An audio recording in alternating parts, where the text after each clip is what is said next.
السلام علیکم۔ کتاب سلسلے میں جاوید چودھری کی کتاب زیرو پوائنٹ کی 5ویں قسط میں ایک بار پھر خوش آمدید۔ آج کی ویڈیو میں آپ کو ذوالفقار علی بھٹو اور ہجری کا سنجر کا ایک اور واقعہ سناؤں گا، لیکن ویڈیو شروع کرنے سے پہلے ہمیشہ کی طرح درخواست کرتا ہوں کہ میرے چینل کو سبسکرائب کر لیں تاکہ اس طرح کی بہترین ویڈیوز آپ کی خدمت میں پیش کرتا رہوں۔ ذوالفقار علی بھٹو پورے بااختیار تھے تو ایک بار امریکہ کے دورے پر گئے۔ وہاں بھٹو صاحب کے اعزاز میں پاکستان کے سفارت خانے نے ڈنر کا پروگرام بنایا، جس کی صدارت کے لیے ہجری کے سنجر کو دعوت دی گئی، جنہوں نے سفارتی عملے کی کوششوں اور بھٹو صاحب کی کرشماتی شخصیت سے متاثر ہو کر قبول کر لیا، جو یقیناً پاکستانی حکام کے لیے بڑے اعزاز کی بات تھی۔ لہذا ڈنر سے 2 روز قبل سفارت خانے میں مینیو تیار کرنے کے لیے باقاعدہ اجلاس طلب کیا گیا، جس میں بھٹو صاحب اپنی تمام تر مصروفیات ترک کر کے شریک ہوئے۔ اس اجلاس میں دنیا بھر کے ان تمام کھانوں کا جائزہ لیا گیا جو ہجری کسنجر کو مرغوب تھے یا جن کے مرغوب ہونے کا امکان تھا۔ کسی نے کہا کسنجر ایک بار حیدرآبادی دال کا بڑا ذکر کر رہے تھے۔ کسی نے بتایا بھارتی سفارت خانے کے ایک فنکشن میں انہوں نے برانی کے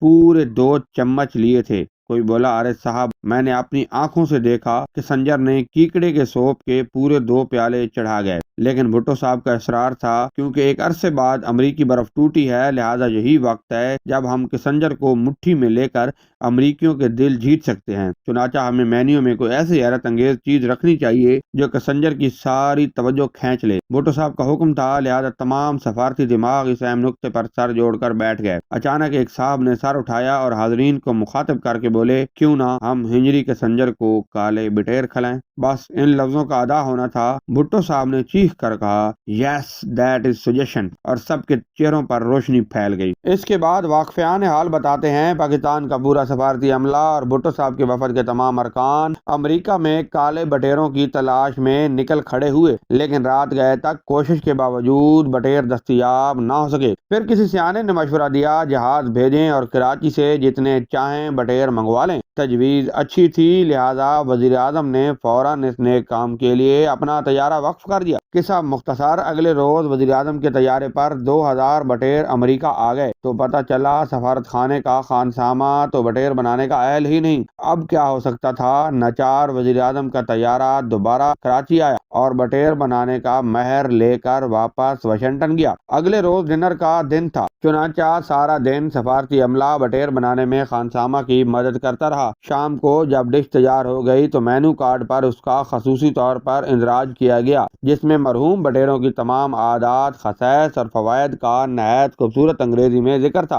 بہرحال قصہ مزید مختصر، رات کو جب ہجری کا سنجر نے پاکستان ہاؤس میں قدم رنجہ فرمایا تو بھٹو صاحب کو مخاطب کر کے کہنے لگے، مسٹر پرائم منسٹر، میں بہت مصروف ہوں، آپ لوگوں کو صرف 15 منٹ کمپنی دے سکوں گا، آئیے کھانے کی میز پر ہی گپ لگاتے ہیں۔ سب نے فوراً گردن ہلا کر ان کی تائید کی، جس کے بعد معزز مہمان ایک کرسی پر براجمان ہو گئے۔ سب سے پہلے کسنجر کے سامنے مینو رکھا گیا، جو انہوں نے بغیر پڑے گلاس کے نیچے رکھ دیا۔ پھر بٹیروں کی ٹرے ان کے سامنے لائی گئی، جسے دیکھ کر انہوں نے نو تھینکس کہا اور سلاد کی پلیٹ سے کھیرے کی چند کاشیں اٹھا کر بھٹو صاحب کا حال چال پوچھنا شروع کر دیا۔ ابھی یہ گفتگو جاری تھی کہ ان کی سیکریٹری آگے بڑھی اور نہایت احترام سے پوچھا، سر ہمارے لیے کیا حکم ہے؟ کسنجر نے فوراً گھڑی کی طرف دیکھا اور مسکرا کر بھٹو صاحب سے بولا، thank you very much prime minister, we will meet you soon. کرسی کھسکائی اور ہاتھ ہلاتا دروازے سے باہر نکل گیا۔ یہ واقعہ ہمارے بزرگ سابق بیوروکریٹ اور نامور ادیب مختار مسعود نے اپنی نجی محفلوں میں جب بھی سنایا، ہم سب نے اسے ایک دلچسپ حقیقت، ایک پرمزاح قصہ سمجھ کر سنا اور بھول گئے۔ لیکن جب کل لاہور کے ایک اعلیٰ عہدیدار نے گورنر ہاؤس میں برطانیہ کی ملکہ معظمہ الزبتھ کی ضیافت کے مینیو کی تیاری کا حال احوال سنایا تو بے اختیار یہ بھولا ہوا واقعہ یاد آ گیا۔ بتانے والے نے بتایا، ایک روز قبل مینیو کے لیے باقاعدہ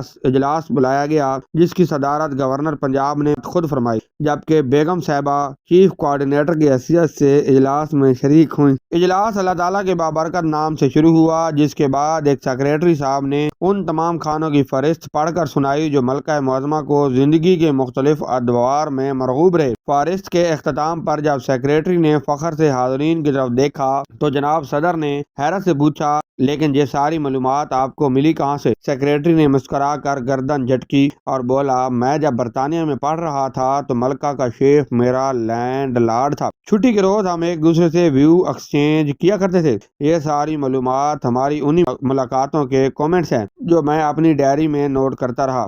گڈ، ویری گڈ۔ جناب صدر نے سیکرٹری کی فراست کی داد دی۔ سیکرٹری تھوڑا سا جھکا اور تھینک یو کہہ کر بیٹھ گیا۔ اس کے بعد کونے سے ایک اور صاحب اٹھے اور جیب سے ایک فہرست نکال کر پڑھنے لگے۔ تقریر کے اختتام پر جب صاحب صدر نے ان کی وسیع معلومات کا ماخذ دریافت فرمایا تو صاحب نے انکشاف کیا، میں نے یہ ساری معلومات شاہی خاندان کے فرد کے انٹرویوز اور اخبارات میں شائع ہونے والی شاہی ضیافتوں کی رودادوں سے جمع کی، کیونکہ مجھے دنیا بھر کے تمام بڑے لوگوں کی دلچسپیاں اور پسند و ناپسند جمع کرنے کا شوق ہے، لہذا میں ملکی اور غیر ملکی اخبارات کے ایسے تمام حصے کاٹ لیتا ہوں جن میں ایسی معلومات ہوتی ہیں۔ گورنر نے اس پر بھی گڈ کہا تو تیسرے شخص نے ایک فہرست نکالی اور پڑھنا شروع کر دی۔ فہرست کے اختتام پر جب اس سے بھی معلومات کے ذرائع دریافت کیے گئے تو اس نے بھی اسی قسم کی ایک کہانی سنا دی۔ الغرض تمام شرکاء اجلاس کے پاس ایک ایک فہرست تھی جس کے بارے میں ہر ایک کا دعویٰ تھا کہ اصل معلومات صرف اس کے پاس ہیں۔ گورنر صاحب بری طرح مخمسے میں پھنس گئے۔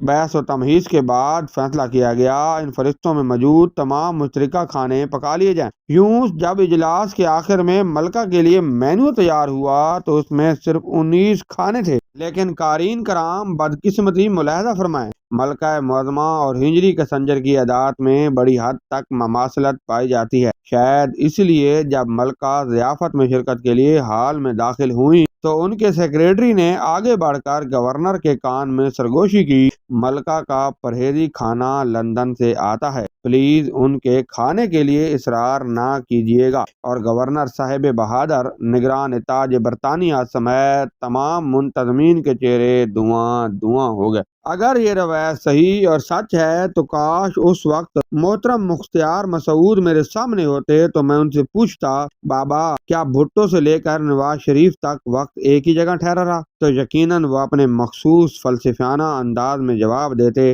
غلامی جسمانی مجبوری نہیں، فکری معذوری ہوتی ہے، اور جو لوگ فکری سطح پر لولے لنگڑے ہوتے ہیں ان پر وقت کبھی نہیں بدلا کرتا، راکھ 100 برس بعد بھی راکھ ہی رہتی ہے۔ یہ تھی ہماری کتاب سلسلے کی آج کی ویڈیو۔ اگر یہ ویڈیو آپ کو اچھی لگی ہے تو ویڈیو کو لائک اور شیئر کریں، چینل کو سبسکرائب کر لیں۔ ملتے ہیں اگلی ویڈیو میں، تب تک کے لیے اللہ حافظ۔